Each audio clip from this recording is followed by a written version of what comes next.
এমপিওভুক্ত শিক্ষকদের নির্বাচনে অযোগ্য করতে চায় ইলেকশন কমিশন। অর্থাৎ স্বাভাবিকভাবে জাতীয় নির্বাচনের মতো সব স্থানীয় সরকার নির্বাচনেও সেনা মোতায়েনে আইনি সুযোগ রাখতে সংশ্লিষ্ট আইনগুলো সংশোধনের সুপারিশ চূড়ান্ত করেছে ইলেকশন কমিশন।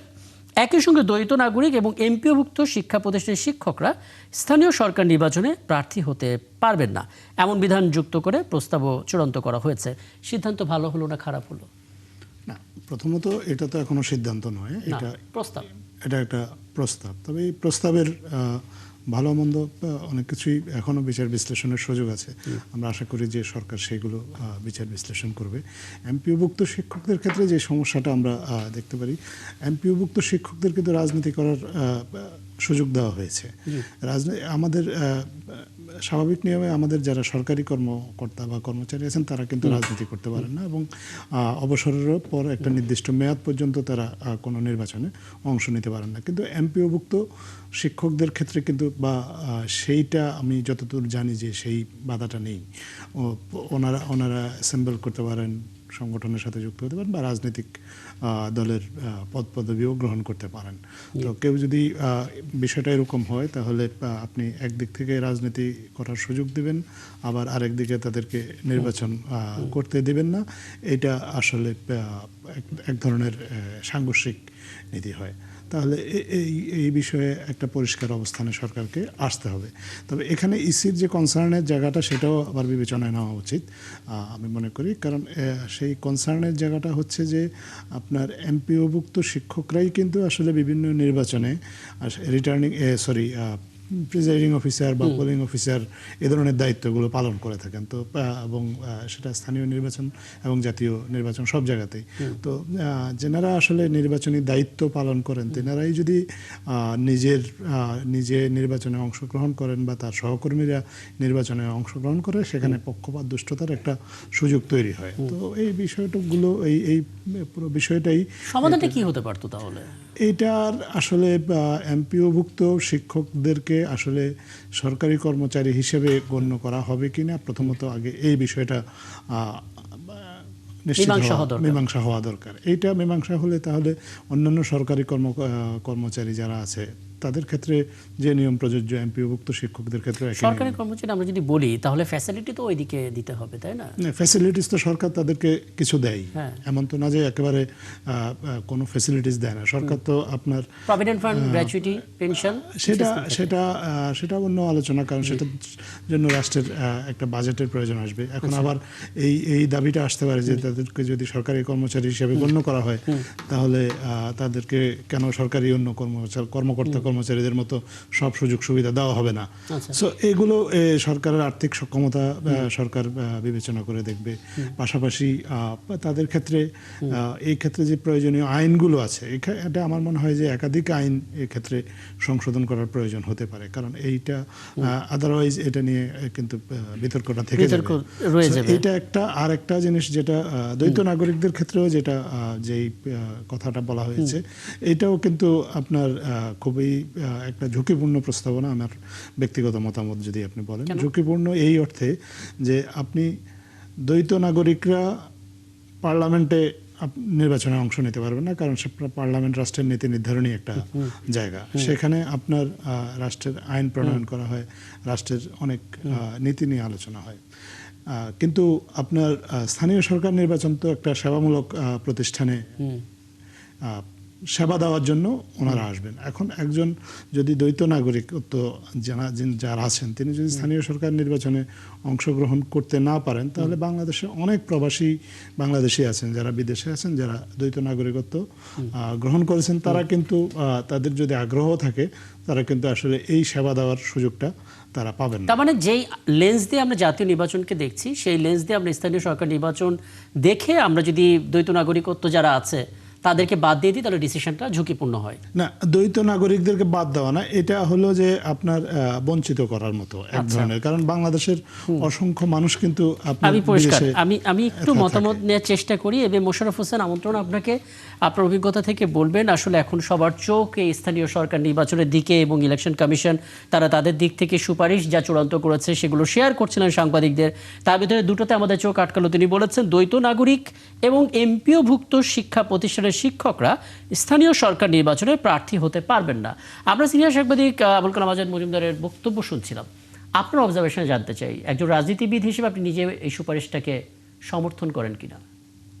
ধন্যবাদ আপনাকে, ধন্যবাদ আমার দুই সহালোচক ও দর্শকদের আমি শুভেচ্ছা জানাই। আসলে এই যে প্রসঙ্গটি আজকে আলোচনা হচ্ছে যে স্থানীয় সরকার নির্বাচনে এমপিভুক্ত শিক্ষকরা বা দ্বৈত নাগরিকত্বের অংশগ্রহণ করতে পারবেন কি, জি, এটা এখন তো একটা স্পষ্ট যে সংসদ নির্বাচনে দ্বৈত নাগরিকত্ব অংশগ্রহণ করতে পারে। কিন্তু এখানে এমপিভুক্তদের এখন কিন্তু যে প্রচলিত যে আইন আছে সেই আইনে পারে, কিন্তু এখানে কিন্তু একটা ন্যায্যতারও ব্যাপারও আছে বলে আমি মনে করি। কারণ আপনি দেখেন, তারা কিন্তু এমপিভুক্ত শিক্ষক যারা আছে তারা কিন্তু 100% স্যালারি এখন গভর্নমেন্টের কাছে পান। জি, সুতরাং তারা কিন্তু একটা বেনিফিশিয়ারি আছে। তারপর দেখবেন তারা রিটায়ার্ডের পর এখন একটা ভাতাও কিন্তু তারা পায়, এককালীন একটা টাকা তারা কিন্তু পায়। সুতরাং এই ক্ষেত্রে তাদের একটা অ্যাডভান্টেজ আছে। তাইলে অন্য যারা প্রার্থী হবেন সাধারণ নাগরিক, যেমন আমি ধরেন যদি আমি ক্যান্ডিডেট হই, তাহলে আমার তো কিন্তু এই অ্যাডভান্টেজটা নাই, আমি কিন্তু সরকারের কাছ থেকে কোনো বেনিফিট পাচ্ছি না। সুতরাং এই জিনিসটা কিন্তু একটা বিশদ আলোচনার দাবি রাখে, এবং আমি মনে করি এই ব্যাপারগুলি নিয়ে স্টক হোল্ডার অর্থাৎ যে রাজনৈতিক দলগুলি যারা ইসিতে নিবন্ধনকৃত, এদের একটা ঐক্যমতে আসা কিন্তু প্রয়োজন। নির্বাচন কমিশন যদি এককভাবে সিদ্ধান্ত নেয়, সেটা যদি রাজনৈতিক দলগুলি সমর্থন না করে, তাহলেও কিন্তু এখানে একটি সংকট দেখা দিতে পারে।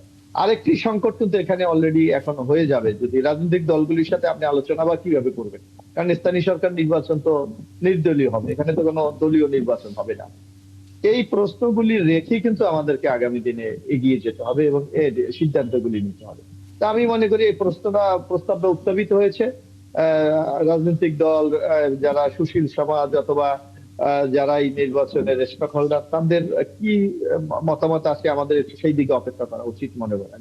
হ্যাঁ, যদি এখানে বলা হচ্ছিল এই সমস্ত সুপারিশ মন্ত্রণালয়ে পাঠাবে ইসি, এবং তারা নিজেরা বলছে যে এটা পুরোটাই সরকারের সিদ্ধান্ত, তার মানে এখানে বোঝা যাচ্ছে বিভিন্ন রাজনৈতিক স্টেক হোল্ডারদের সঙ্গে হয়তো আলাদা করে ওইভাবে বসা হবে না, হলে হয়তো অন্য কোনো আইডিয়া এখান থেকে বেরিয়ে আসতে পারে। আমি আলাদিন মোহাম্মদ ছোট করে এই বিষয়টা একটু জানতে চাই, যাদের ডুয়েল সিটিজেনশিপ আছে, দ্বৈত নাগরিকত্ব যাদের আছেন, তারা আসলে স্থানীয় সরকার নির্বাচনে অংশ নিতে পারবেন না, এরকমও একটা সুপারিশ করা হয়েছে। এমপিভুক্ত শিক্ষক প্রসঙ্গটা বাদ দিই, শুধুমাত্র এই ইস্যুতে আপনারা একমত কিনা বা আপনাদের কোনো অবজারভেশন আছে কিনা? আপনাকে ধন্যবাদ।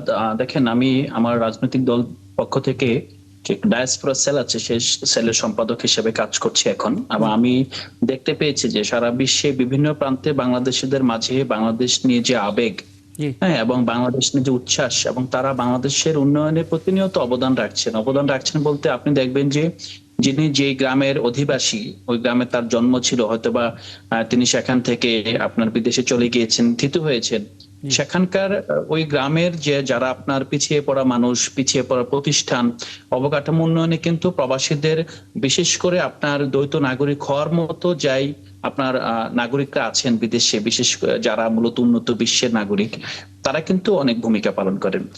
বাংলাদেশের কিছু কিছু এলাকায় আপনি যদি মাদারীপুর বলেন, ফরিদপুর বলেন, ও পাশে সিলেট বলেন, নোয়াখালীর কোম্পানিগঞ্জ বলেন, এখানে কিন্তু একটা ক্লাস্টার জনগণ কিন্তু এরা একই সাথে বাংলাদেশ এবং বিদেশে দুইটাকে নিজের বাড়ি মনে করে এবং দুইটাকেই সমান আপন মনে করে।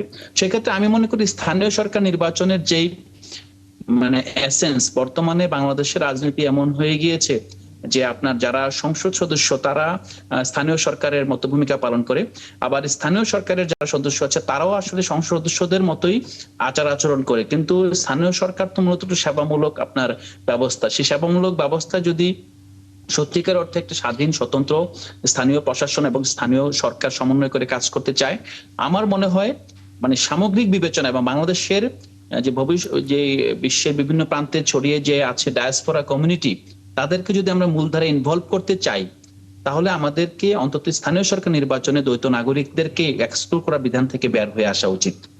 কারণ হলো যে এটা শুধুমাত্র আজকের দিনের ব্যাপার না, এটা আমাদের ইন্টারনাল সিকিউরিটির প্রশ্ন না। প্রশ্নটা হলো যে আমার দেশের কোনো নাগরিক একই সাথে সে যদি আপনার আরেকটি বেটার একটা দেশের নাগরিক, বেটার বলতে ইকোনমিক্যালি সমৃদ্ধ দেশের নাগরিক হতে পারে, সেই মানুষটাকে কিন্তু আমি এক্সক্লুড করার মাধ্যমে কিন্তু আমার সক্ষমতা, আমার তার মানে সীমা আমরা কিন্তু যদি আমি ধরে ছোট রাখি করি। যে মালয়েশিয়া বা অন্য কোনো গুরুত্বপূর্ণ দেশের সেখানকার যে ডায়াসপোরা, সেখানকার যে কমিউনিটি, সেখানে যেই নেতৃত্ব দিচ্ছেন তার যদি বাংলাদেশের নাগরিকত্ব থাকে, তিনি এখানে যদি সেই নির্বাচনে অংশ নেন, সেই এক্সপিরিয়েন্সটা এখানেও শেয়ার করতে পারেন, একটা চেইন তৈরি হয়, তাই তো? জি, আমাদের কাছে মনে হয় শুধু মূলত দ্বৈত নাগরিক সেই দেশগুলোর ক্ষেত্রে প্রযোজ্য। আপনি জানেন বাংলাদেশ কিন্তু রেসিপ্রোসিটি মানে দ্বৈত নাগরিকত্ব দেয়। যেমন মালয়েশিয়ায় কিন্তু যে মালয়েশিয়ার নাগরিক হয় সে একই সাথে বাংলাদেশের নাগরিক হতে পারে না, বাংলাদেশের নাগরিকত্ব আপনার ত্যাগ করে মালয়েশিয়ার নাগরিকত্ব গ্রহণ করতে হয়। মধ্যপ্রাচ্যের ক্ষেত্রেও অনুরূপ অবস্থা। ইভেন আমরা যদি পূর্ব এশিয়া বলি, এশিয়ার বেশিরভাগ দেশেরই একই অবস্থা। মূলত দ্বৈত নাগরিকত্ব আমরা দেখি আপনার ইউরোপ এবং আপনার নর্থ আমেরিকায়। এখন ইউরোপ এবং নর্থ আমেরিকা চিন্তা করলে আমাদের অর্থনীতির লাইফ লাইন কিন্তু আপনার ইউরোপ এবং নর্থ আমেরিকায়, আমরা এক্সপোর্ট প্রোডাক্টস বলি। বুঝতে পারছি, আপনার বক্তব্য একেবারে স্পষ্ট। আমি বিরতিতে যাওয়ার আগে একটা বিষয় একটু স্পষ্ট হয়ে নেওয়ার চেষ্টা করি। এবার মোশাররফ হোসেন, আমরা শিরোনাম করছিলাম প্রধানমন্ত্রী তথ্য উপদেষ্টার বক্তব্য নিয়ে। তিনি একটা ইঙ্গিত দিয়েছেন যে মন্ত্রিসভায় রদবদলের একটা আভাস তিনি দিয়েছেন, কারো কর্মদক্ষতায় সন্তুষ্ট না হলে পরিবর্তন করতে পারেন প্রধানমন্ত্রী। এটা প্রধানমন্ত্রী অনেক আগেই বলেছেন যে এখানে কাজ করতে হবে, নিজেকে প্রমাণ করতে হবে, এবং ওই 180 দিনের একটা মনিটরিং প্রসেস তো থাকবেই। আপনি কি একটু বলতে পারেন কি ধরনের নির্দেশনা দেওয়া হয়েছে এবং এখন পর্যন্ত আসলে মানে কোনো রকম আভাস পাওয়া যাচ্ছে কিনা যে পরিবর্তনটাই হবে, যদিও এটা অনেক আগে হয়ে যায় তারপরও? আমি আসলে যে কথা বলতে চাই, দেখেন বাংলাদেশের এখন কিন্তু কনস্টিটিউশন অনুসারে প্রধানমন্ত্রী এখতিয়ার কাকে উনি মন্ত্রিসভায় নেবেন, কাকে নেবেন, এটা তার সম্পূর্ণ তার নিজস্ব এখতিয়ার ব্যাপার। হ্যাঁ, তবে এখানে একটা যখন সংসদীয় গণতন্ত্র যেটা সংসদের কাছে মাননীয় সংসদ সদস্যরা দায়বদ্ধ, বিশেষ করে মন্ত্রীরা তো আরো বেশি। তো সেই ক্ষেত্রে আমাদের মাননীয় প্রধানমন্ত্রী কিন্তু বলেছে আমি 6 মাসের একটা ট্রায়াল মন্ত্রিসভা করেছি। যারা সক্ষমতার পরিচয় দেবে তারা থাকবে, যারা পারবে না তারা থাকবে, এটাই তো স্বাভাবিক। এখন দেখা যাক যে মাননীয় প্রধানমন্ত্রী আগামী দিনে কি সিদ্ধান্তটা গ্রহণ করে এই ব্যাপার। আর আমি একটু আলাউদ্দিন মাহমুদের সাথে একটা জিনিস আমি আরেকটু যোগ করতে চাই। সেক্ষেত্রে হলো, দেখবেন লোকাল গভর্নমেন্টে আমাদের যারা প্রতিনিধি, এরা কিন্তু একটা সার্বক্ষণিক সবসময় একটা কাজের মধ্যে থাকতে হয়, জনগণের সাথে অ্যাটাচড থাকতে হয়। তো এখানে যদি আপনার যৌথ নাগরিকত্ব যাদের আছে তাদেরকে যদি এখানে দেন, তাহলে সার্বক্ষণিক যে একটা সেবা জনগণ পাওয়ার কথা, সেই সেবাটা পাওয়ার ক্ষেত্রে একটা চ্যালেঞ্জ দেখা দেবে কিনা, এটাও কিন্তু আমাদের ভাবতে হবে।